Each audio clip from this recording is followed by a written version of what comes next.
नमस्ते बच्चों।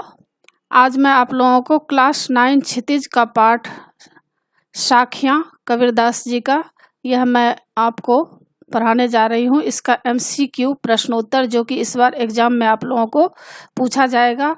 और इससे पहले मैं बहुत सारा चैप्टर का MCQ बना चुकी हूँ और क्लास 9, क्लास 10 कृतिका, क्षितिज, स्पर्श, संचयन इसका मैं सारा वीडियो बना चुकी हूँ। फुल एक्सप्लेनेशन, समरी और क्वेश्चन आंसर और हिंदी व्याकरण बहुत ही आसान रूप में मैं पढ़ाई हूँ। तो उन सबको देखने के लिए आप ऊपर दिए गए आई बटन पर क्लिक करके देख सकते हैं या नीचे दिए गए डिस्क्रिप्शन बॉक्स में देख सकते हैं या प्लेलिस्ट में जाकर देख सकते हैं। और बच्चों आप मुझे इंस्टाग्राम, फेसबुक और ट्विटर पर भी फॉलो कर सकते हैं। तो अभी हम लोग पढ़ेंगे कबीरदास जी की साखियाँ का MCQ प्रश्नोत्तर, मतलब मल्टीपल चॉइस क्वेश्चन इसको बोला जाता है या ऑब्जेक्टिव प्रश्नोत्तर या बहुविकल्पी प्रश्नोत्तर इसको कहा जाता है। तो इसमें क्या है, इस चैप्टर में कबीरदास जी की साखियाँ में है। मोको कहाँ तू ढूंढे बंदे, मैं तो तेरे पास में, ना मैं देवल ना मैं मस्जिद, ना कावे कैलाश में, ना तो कोने क्रिया कर्म में, नहीं योग बैराग में, खोजी होय तो तुरते मिली हो पल भर की तलाश में, कहे कबीर सुनो भाई साधो सब श्वासों की श्वास में। तो यह जो लाइन आप पैराग्राफ देख रहे हैं कबीरदास जी की, यह साखियाँ है। तो इसमें कबीरदास जी क्या कहते हैं, ईश्वर को तुम कहाँ ढूंढ रहे हो बंदे, वे तो आपके हृदय में ही हैं। तो इसके बारे में आप लोगों को MCQ प्रश्नोत्तर इसमें से कितना बनेगा इसके बारे में इसमें दिया गया है। तो पहला प्रश्न है, लोग ईश्वर को कहाँ ढूंढते हैं? क मंदिर में, ख मस्जिद में, ग काबा और कैलाश में, घ उपर्युक्त सभी में। तो इसमें आपको 4 ऑप्शन दिए जाएंगे, एक ऑप्शन सही रहेगा जो आपको सही टिक करने कहा जाएगा या लिखने के लिए जैसा उसमें निर्देश रहेगा वैसा आप कीजिएगा। तो इसमें पहला प्रश्न है, लोग ईश्वर को कहाँ ढूंढते हैं? तो इसका उत्तर होगा घ उपर्युक्त सभी, यानी मंदिर में, मस्जिद में ढूंढते हैं, काबा और कैलाश में ढूंढते हैं, तो उपर्युक्त सभी जगह ढूंढते हैं, घ उत्तर है। दूसरा प्रश्न, ईश्वर कहाँ रहता है? क मूर्ति में, ख काशी में, ग प्राणी के हृदय में, घ काबा में। तो ईश्वर कहाँ रहता है?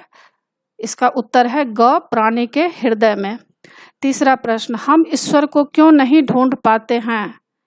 क क्योंकि हम अपने अंतःकरण को नहीं टटोलते, ख क्योंकि हम मूर्ति पूजा नहीं करते, ग क्योंकि हम तीर्थ यात्रा नहीं करते, घ क्योंकि हम अपने को बहुत ज्ञानी समझते हैं। तो इसका उत्तर क्या है, हम ईश्वर को क्यों नहीं ढूंढ पाते? इसका उत्तर है क क्योंकि हम अपने अंतःकरण को नहीं टटोलते, यानी अपने अंदर नहीं साक्षात्कार कर पाते हैं, अपने हृदय के अंदर ईश्वर को ढूंढने का प्रयास नहीं करते हैं। तो इसका उत्तर क है, क्योंकि हम अपने अंतःकरण को नहीं टटोलते हैं। अब आगे देखिए, इसमें है चौथा प्रश्न, कबीर ने इस पद में किस बात पर जोर दिया है? क मूर्ति पूजा पर, ख तीर्थ यात्रा पर, ग पीताम्बर धारण करने पर, घ क्या है, ईश्वर का अपने हृदय में ध्यान करने पर। तो इसका उत्तर क्या है, घ होगा, ईश्वर का अपने हृदय में ध्यान करने पर। यानी कबीर ने इस पद में किस बात पर जोर दिया है? तो इसका उत्तर है ईश्वर का अपने हृदय में ध्यान करने पर। पांचवा प्रश्न, कबीर ने किन किन धारणाओं का खंडन किया है? इसका उत्तर क्या होगा, इसमें कहा गया है कि कबीर ने किन किन धारणाओं का खंडन किया है, 5 नंबर का है। तो इसमें है क कि ईश्वर मूर्तियों में है, ख ईश्वर तीर्थों में बसता है, ग ईश्वर काबा या कैलाश में है, घ उपर्युक्त सभी का खंडन किया है। तो इसका उत्तर यही होगा, उपर्युक्त सभी का खंडन किया गया है, यानी सभी कथन सत्य है। आगे दिया गया है, आगे प्रश्न है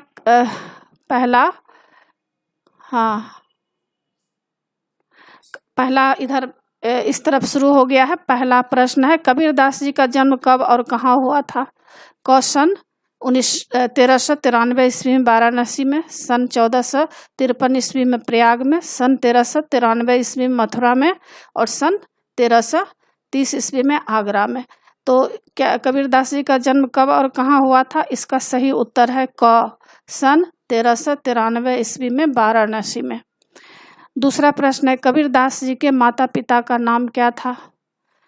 क शेरू व सीमा, ख हरिया व हीरा, ग नीरू और नीमा, घ रामू और श्यामा। तो कबीरदास जी के माता और पिता का नाम था नीरू और नीमा। तीसरा प्रश्न, कबीरदास जी के गुरु का क्या नाम था? क सत्यानंद, ख रामानंद, ग ब्रह्मानंद, घ ईश्वरानंद। तो कबीरदास जी के गुरु का क्या नाम था? इसका उत्तर ख होगा, रामानंद। यानी कबीरदास जी के गुरु कौन थे? रामानंद जी थे। 4 नंबर प्रश्न है, कबीरदास जी क शगुन के उपासक थे, ख सगुन और निर्गुण दोनों के उपासक थे, ग नास्तिक थे, घ निर्गुण के उपासक थे। तो सबसे पहले आप लोगों को यह जानना होगा कि सगुन और निर्गुण क्या है। सगुन जिसमें मूर्ति पूजा की जाती है और निर्गुण जिसमें केवल ध्यान किया जाता है, ईश्वर का ध्यान किया जाता है। तो इसमें यह पूछा जा रहा है कि कबीरदास जी किनके उपासक थे, सगुन को मानते थे कि निर्गुण को मानते थे? तो इसका उत्तर घ है, निर्गुण के उपासक थे, यानी ध्यान के द्वारा ईश्वर की प्राप्ति करते थे। 5वां प्रश्न, कबीरदास जी ने किए क समाज सुधार के कार्य, ख आर्थिक सुधार के कार्य, ग धार्मिक कार्य, घ धार्मिक व आर्थिक दोनों। तो कबीरदास जी क्या किए? इसका उत्तर क होगा, समाज सुधार के कार्य किए। 6 नंबर प्रश्न है, कबीरदास जी की रचनाएं हमें मिलती है क साखी के रूप में, ख शब्द के रूप में, ग रामायणी के रूप में, घ सभी कथन सत्य है। तो कबीरदास जी की रचनाएं किसमें मिलती है? सभी कथन इसमें सत्य है, यानी उनकी रचनाएं साखी में भी है, शब्द में भी है, रामायणी में भी है, तो सभी कथन सत्य है, घ उत्तर होगा। 7वां प्रश्न, कबीर की रचनाएं संकलित है क सूर सागर में, ख कबीर ग्रंथावली में, ग सूर सारावली में, घ उपर्युक्त में से कोई नहीं। तो कबीर की रचनाएं किसमें संकलित है? इसका उत्तर होगा ख कबीर ग्रंथावली में। 8वां प्रश्न, मोको कहाँ ढूंढे बंदे मैं तो तेरे पास में, इनमें मैं किसके लिए प्रयोग हुआ है? क कबीरदास के लिए, ख अहंकार के लिए, ग भगवान के लिए और घ मनुष्य के लिए। तो इसमें दिया गया है भगवान के लिए, ग उत्तर इसका है। 9 नंबर प्रश्न है, कबीर के अनुसार ईश्वर का वास कहाँ है?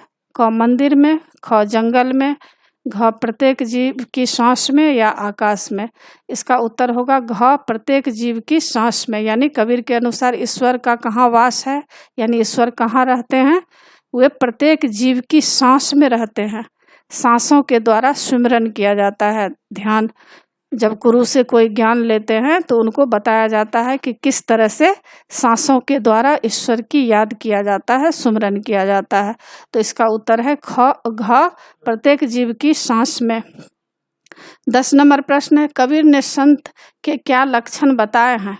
क वह किसी एक मत को मानता है, ख वह अपने पक्ष का समर्थन करने वाला होता है, ग वह निरपेक्ष होकर ईश्वर का भजन करता है, घ वह सभी मतों को मानता है।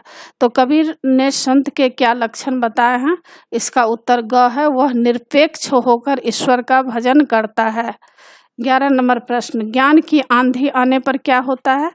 क मनुष्य का भ्रम दूर हो जाता है, ख माया मोह से छुटकारा पा जाता है, या ग मनुष्य की अज्ञानता समाप्त हो जाती है, या घ उपर्युक्त सभी कथन सत्य है। तो इसका उत्तर क्या होगा? उपर्युक्त सभी कथन सत्य है। 12 नंबर प्रश्न है, मान सरोवर सुभर जल, जो है इसमें आप पंक्ति पढ़े होंगे, मान सरोवर सुभर जल हंसा केली कराही अनंत न जाही। तो मतलब इन साखी में कौन सा अलंकार है? क अन्योक्ति, ख रूपक, ग श्लेष, घ उपमा। तो इसमें अन्योक्ति अलंकार है, क उत्तर सही होगा। 13 नंबर, मान सरोवर अनंत न जाही। इस साखी में हंस और मान सरोवर किस किस के प्रतीक हैं? क हंस परमात्मा का और मान सरोवर मन का प्रतीक है, ख हंस जीवात्मा का और मान सरोवर आनंद वृत्तित वाले मन का एवं शून्य विकार के अमृत कुंड का प्रतीक है, ग हंस शून्य विकार का व मान सरोवर परमात्मा का प्रतीक है, या घ उपर्युक्त सभी कथन सत्य है। तो इसमें इसका उत्तर होगा मान सरोवर अनंत न जाही। इस साखी में हंस और मान सरोवर जो है जीवात्मा का, और मानसरोवर हंस जीवात्मा का प्रतीक है, और मानसरोवर आनंद वृत्ति वाले मन का एवं शून्य विकार के अमृत कुंड का प्रतीक है, यानी ख उत्तर इसका सही होगा। 14 नंबर प्रश्न, कबीरदास जी ने ज्ञानी और संत किसे बताया है? क जो अपने धर्म संप्रदाय का ख्याल रखता है, ख जो सदा ईश्वर भक्ति में लीन रहता है, ग जो सरल हृदय से निष्पक्ष होकर संप्रदायों से ऊपर उठकर प्रभु का ध्यान करता है, घ जो कठोर साधना में लीन रहता है। तो इसमें दिया गया है कबीरदास जी ने ज्ञानी और संत किसे बताया है, तो इसका उत्तर ग है, जो सरल हृदय से निष्पक्ष होकर, यानी बिना पक्ष में किसी का, संप्रदायों से ऊपर उठकर, यानी जाति पाति के भावनाओं से ऊपर उठकर प्रभु का ध्यान करता है, वही सच्चे अर्थ में संत कहलाते हैं, ज्ञानी कहलाते हैं। 15 नंबर प्रश्न, मनुष्य कब महान कहलाता है?